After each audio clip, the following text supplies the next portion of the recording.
Hello दोस्तों, उम्मीद है आप सभी लोग ठीक होंगे। मैं आपका मोहम्मद आसिफ मंसूरी और आज की जो वीडियो है वो बेहद ख़ास टॉपिक पे होने वाली है। जैसा कि आज हमने न्यूज़ में सुना होगा और सोशल मीडिया के माध्यम से भी आपको जानकारी मिली होगी कि एक ईरानियन नेवल शिप जो हमारे यहाँ युद्ध अभ्यास करने के लिए आया था, संयुक्त युद्ध अभ्यास विशाखापट्टनम में।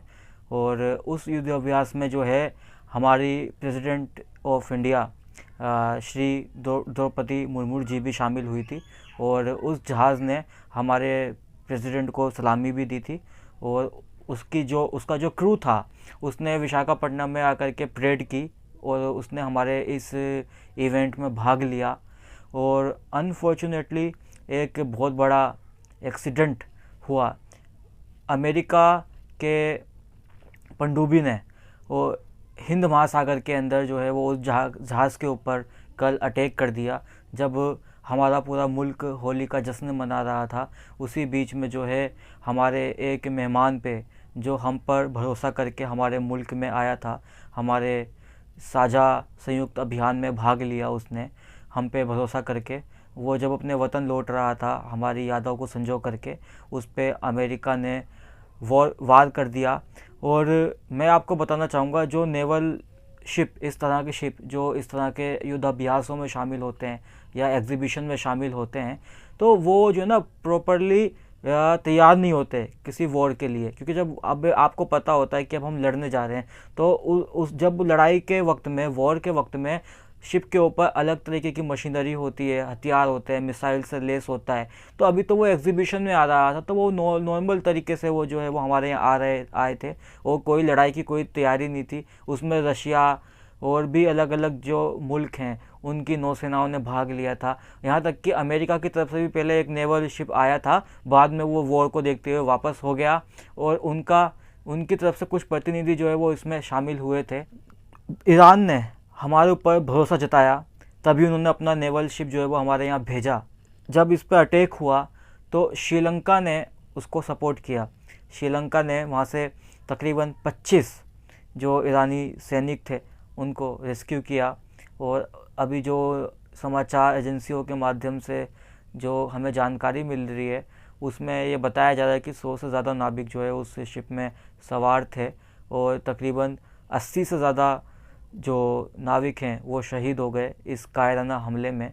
लेकिन इस बीच जो है सबसे दुखद बात जो है वो ये है कि हमारे मुल्क का एक संस्कृति है, एक स्लोगन जो आपको याद होगा, अतिथि देवो भव।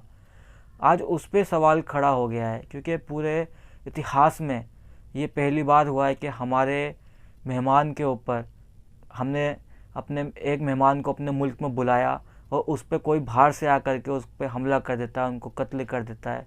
इतना ये दुख की बात है हम सभी भारतीयों के लिए। तो मैं इस पर बात करना चाहूँगा कि भारत की जो सरकार है हमारी, अभी तक उसकी तरफ से कोई भी एक अफसोस जताने के लिए कोई मैसेज, कोई ट्वीट, कोई प्रेस कॉन्फ्रेंस कुछ भी नहीं हुआ है। जबकि मेहमान हमारे थे, हम पे भरोसा कर कर आए थे, तो हमारा फ़र्ज़ बनता है कि उस पर कम से कम एक हम प्रेस कॉन्फ्रेंस रिलीज़ करें। क्योंकि अगर इस तरह से कोई भी मुल्क हमारे मेहमानों को इस तरह से कत्ल करेगा तो कल को कौन हमारे देश में आएगा, कौन हम पे भरोसा करेगा। हमारे यहाँ मेहमान आते हैं ताकि, क्योंकि लोग हम पर भरोसा करते हैं, हमारी मेहमान नवाजी पर लोग भरोसा करते हैं, इसलिए वो हमारे मुल्क के अंदर बिना डरे आते हैं। और अमेरिका जो है वो किससे पूछ करके जो हिंद महासागर के अंदर खड़ा हुआ था, या हमारे जो रडार सिस्टम है उनको ये पता नहीं था, हमारी नेवी को ये पता नहीं था कि अमेरिका जो है वो यहाँ पे खड़ा हुआ है। ये लड़ाई ईरान, इजराइल, अमेरिका से होते हुए, मिडिल ईस्ट से होते हुए आज हमारे करीब आ गई है। इंडिया के बॉर्डर से मात्र 300 किलोमीटर दूरी पे श्रीलंका और इंडिया के बीच में जो जोन था, वहाँ पर वॉरशिप को जो है अटैक किया गया। तो ये बहुत ही दुखद घटना है और ये इसकी ज़िम्मेदारी जो है वो भारत सरकार को उठानी चाहिए। और हमारी सबसे अफसोस की बात है कि ये भी है, जब ये हमला हुआ तो श्रीलंका जैसी छोटी कंट्री जिसको भारत के सामने कोई कंपैरिजन नहीं है, वो उनकी मदद के लिए वहाँ पहुँची। उन्होंने 25 लोगों को रेस्क्यू किया, हमारी तरफ से कोई रेस्क्यू मदद भी नहीं गई। और हमारे रडार सिस्टम पर मुझे इतना भरोसा है भाई, उनको सब पता होगा वहाँ पे क्या क्या क्या हो रहा है, किस पे अटैक हो रहा है, अमेरिका की सबमरीन वहाँ पे है या नहीं है। इतना कोई हम कोई कमज़ोर देश नहीं है। हमारी नेवी, हमारी एयरफोर्स, हमारी थल सेना सभी स्ट्रॉन्ग है, बहुत मजबूत है। लेकिन ये सवाल जो है हमारी सरकार के ऊपर खड़ा हो रहा है कि आखिर जी किसकी मर्ज़ी से ये अटैक हो गया। हमारी सरकार ने एक अफसोस भी नहीं जताया, हमारे मेहमान को मार दिया। ये पूरे विश्व के इतिहास में पहली बार हुआ हो कि हमारे देश की सरकार इस पर अफसोस भी नहीं कर रही है। मैं कोई एंटी बीजेपी इंसान नहीं हूँ, मैं कांग्रेस का बंदा नहीं हूँ, मैं किसी पॉलिटिकल पार्टी से नहीं हूँ, लेकिन एक जिम्मेदार नागरिक होने के नाते मैं अपने मुल्क की सरकार से ये सवाल कर रहा हूँ, क्योंकि ये जो बदनामी हो रही है ना, वो पूरे मुल्क की हो रही है। कल को आप किसी देश में जाएंगे, किसी मुल्क में जाएंगे, तो आपको जो इज़्ज़त मिलती है वो आप आर यू इंडियन, तो इस तरह से वो पूछते हैं, वो देखते हैं आपकी आइडेंटिटी को देख के वो आपको सम्मान करते हैं कि ये इंडिया से है। इंडिया जो है वो कल्चरल इतना रिच है, मोरालिटी में इतना रिच है। अगर इस तरह की चीज़ें होंगी तो वो सम्मान हम खो देंगे, जो हमारा पूरे विश्व में एक रुतबा है वो हम खो देंगे। तो हमें खुल करके अमेरिका के इस हमले के ऊपर जो है निंदा करनी चाहिए, क्योंकि अमेरिका का ये इतिहास रहा है, अमेरिका किसी का भी सगा दोस्त नहीं रहा है। हमेशा वो दोस्त बना करके पीठ में खंजर मारते हैं। तो और रही अमेरिकन्स की बात में, अमेरिकन्स जो है ना, ऐसा लग रहा है आज के टाइम में सिर्फ पूरे विश्व में उन्हीं को खतरा है।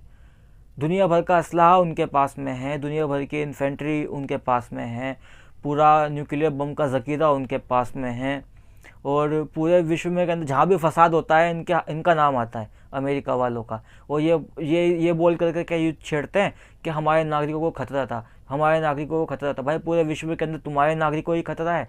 आवाज़ तो ऐसा लग रहा है कि तुम्हारी वजह से जो है वो पूरा विश्व खतरे में है। तो ऐसे फसादी मत बनो आप लोग। और हमारी देश की सरकार से मेरी ये रिक्वेस्ट है कि आप लोग जो हैं इसका विरोध कीजिए खुल करके, क्योंकि ईरान हमारा दोस्त है और उसने हम पे भरोसा करके अपने सैनिक भेजे। अब ये बहुत ही अफसोसनाक और दुखद घटना है कि हमारे दोस्त मुल्क की सेना को, जो हमारी मेहमान थी, उसके वॉरशिप को यूं मार गिराया गया और हम उसकी मदद भी नहीं कर पाए।